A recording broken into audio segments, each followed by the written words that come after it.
Assalamualaikum warahmatullahi wabarakatuh. Kita menginjak ke season manajemen produksi dalam pengolahan hasil pertanian.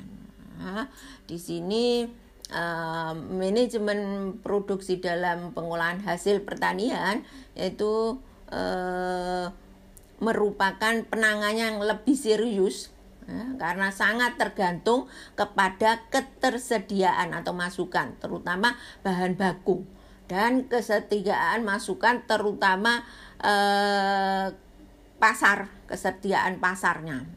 Komponen pengolahan hasil pertanian menjadi penting karena pertimbangan-pertimbangan antara lain yaitu meningkatkan nilai tambah, meningkatkan kualitas hasil, meningkatkan penerapan tenaga kerja, meningkatkan keterampilan produsen, meningkatkan pendapatan produsen. Di sini ini hal yang poin yang krusial yang perlu kita perhatikan. Perencanaan agroindustri. Di sini perencanaan agroindustri menentukan jenis usaha agroindustri apa yang akan dibuka. Setelah itu baru kita lakukan evaluasi dan penilaian. Nah, antara lain yaitu pemilihan teknologi, pemilihan lokasi, fasilitas persediaan dan masukan, perencanaan bahan pelengkap produksi pengolahan, perencanaan desain produk. Di sini ini perlu untuk perencanaan agroindustri. Pemilihan teknologi. Dalam pemilihan teknologi terdapat beberapa hal yang perlu dinilai dan dievaluasi. Kesesuaian teknologi yang digunakan untuk menghasilkan produk yang dibutuhkan di pasar produk. Proses pengadaan, pengadaan, biaya sosial lingkungannya, kapasitas penggunaan, kemampuan sumber daya manusia dalam mengelola dan mengoperasikan fleksibilitas dalam proses ketersediaan energi dan lain-lain. Di situ untuk dalam pemilihan teknologinya, pemilihan teknologinya terdapat itu tadi beberapa hal yang perlu dinilai dan dievaluasi. Seperti kesesuaian teknologi yang digunakan untuk menghasilkan produk dan kebutuhan pasar. Kemudian pemilihan lokasi. Pemilihan lokasi pabrik atau industri pengolahan perlu dipertimbangkan. Kesediaan bahan baku, lokasi sumber bahan baku, lokasi pemasaran, sarana dan prasarana fisik, transportasi, distribusi, komunikasi, energi, ketersediaan tenaga kerja, areal pengembangan, dan lain-lain. Pemilihan lokasi yang tidak tepat akan menyebabkan pemborosan seperti biaya pengangkutan, kemudian komunikasi, investasi sarana, prasarana umumnya, dan lain-lain. Kesalahan pemilihan lokasi akan menyebabkan biaya per unit produksi sangat besar, sehingga daya saing produk kurang. Dengan demikian, biaya per unit produksi sangat besar dan daya saing produksinya berkurang. Di sini akan menimbulkan kesalahan itu tadi ya. Kemudian untuk fasilitas persediaan masukan tadi ada beberapa hal kan. Di situ fasilitas persediaan masukan. Di sini dibahas perencanaan fasilitas persediaan dan masukan perlu dipertimbangkan. Fasilitas pergudangan, pengangkutan, dan aspek finansialnya, terutama jika harus menggunakan gudang sewaan dan lain sebagainya. Untuk hal ini perlu diperhatikan fasilitas persediaan bahan baku utamanya yang memerlukan tempat yang besar dengan perlakuan-perlakuan yang khusus untuk menjamin tingginya mutu bahan baku tersebut. Bagan dan tata letak pada perusahaan agroindustri. Dari penjelasan di atas itulah sebab mengapa manajemen sangat diperlukan dalam pertanian ini, dikarenakan agar usaha usaha pertanian, kita lebih terarah dan terorganisir dan bisa mencapai hasil produk yang maksimal dan bisa meningkatkan taraf kehidupan ekonomi para petani, para pengusaha tani. Yang keempat, perencanaan bahan pelengkap produk pengolahan.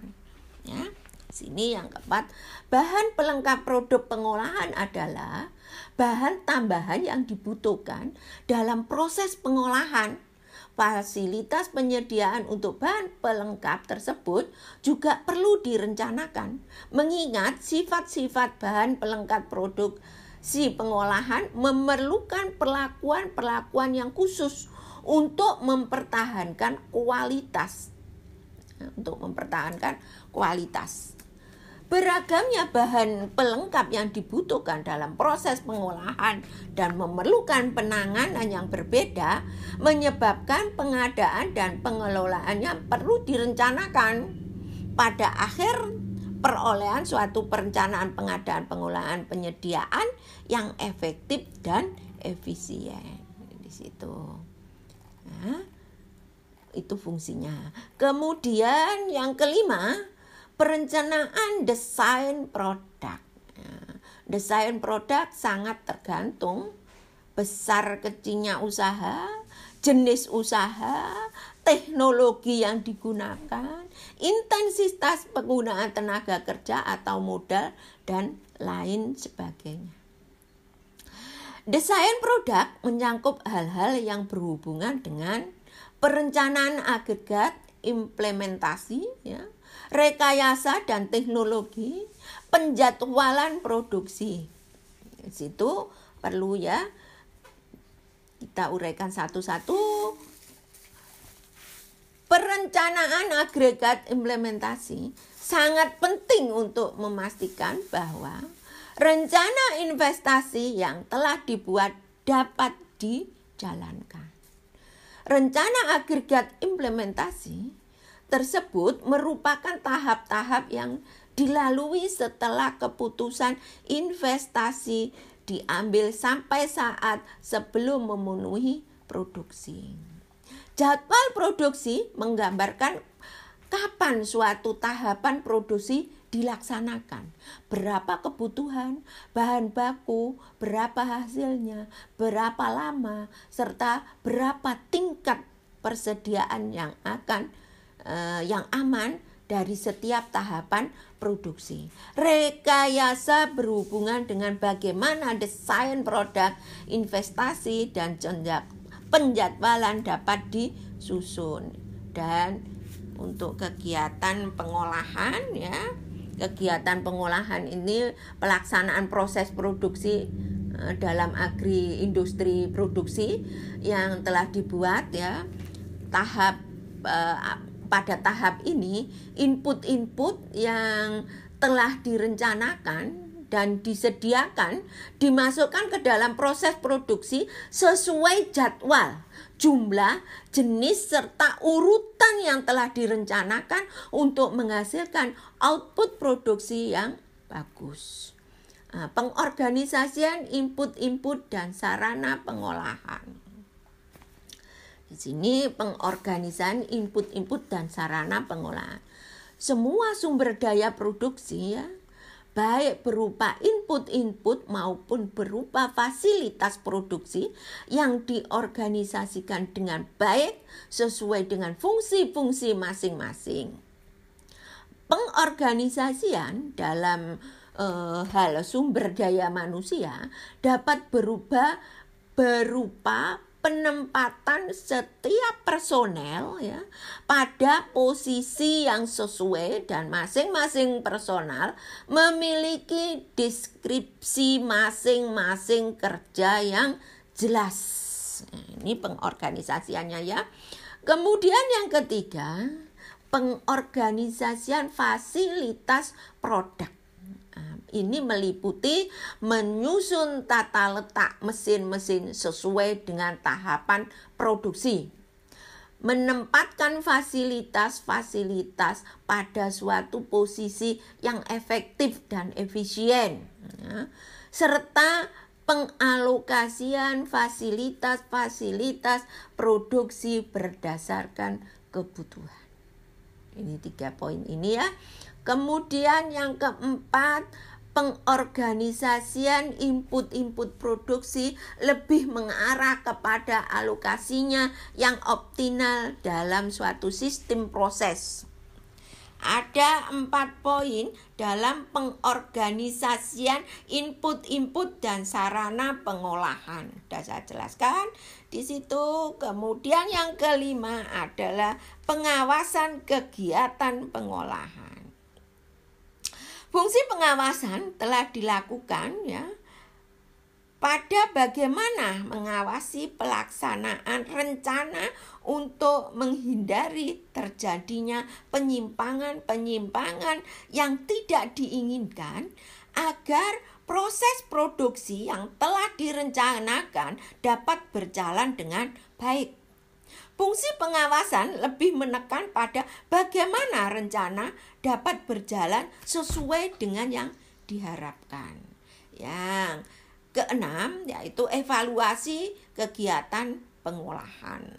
Fungsi evaluasi ini yaitu melakukan penilaian terhadap pelaksanaan produksi dan mencapai hasil untuk mengkaji kelemahan atau keberhasilan pencapaian output yang telah direncanakan di situ ya. Pengendalian kegiatan pengolahan. Ini bab yang terakhir ya. Fungsi pengendalian lebih menekankan pada upaya memberi umpan balik, terutama jika dalam pengawasan didapatkan suatu penyimpangan atau keterpaksaan untuk mengadakan penyesuaian yang diperlukan.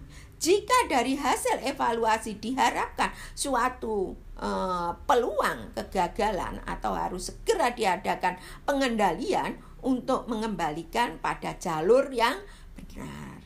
Di sini ada perhitungan perhitungan nilai tambah komoditas agribisnis itu sesuai tayangan perhitungan nilai tambah komoditas agribisnis, di mana NT-nya sama dengan O per H per kali H, O dibagi I kali H kali min kali H plus B, di mana di sini keterangan NT ada nilai tambah, O-nya output, IB-nya ada volume, HO-nya adalah harga, HBB-nya adalah harga bahan baku, PLP-nya adalah biaya di luar baku, dan MP-nya nilai produk per unit. Ini ya, peran teknologi produksi dalam diversifikasi pangan. Anda bisa membaca ini ya nak ya, sampai nanti pada produksi setengah jadi, produksi jadi ya, sampai nanti di dalam pendistribusian ya, pendistribusian sampai di konsumen. Mungkin sampai di sini untuk session ini saya akhiri. Assalamualaikum.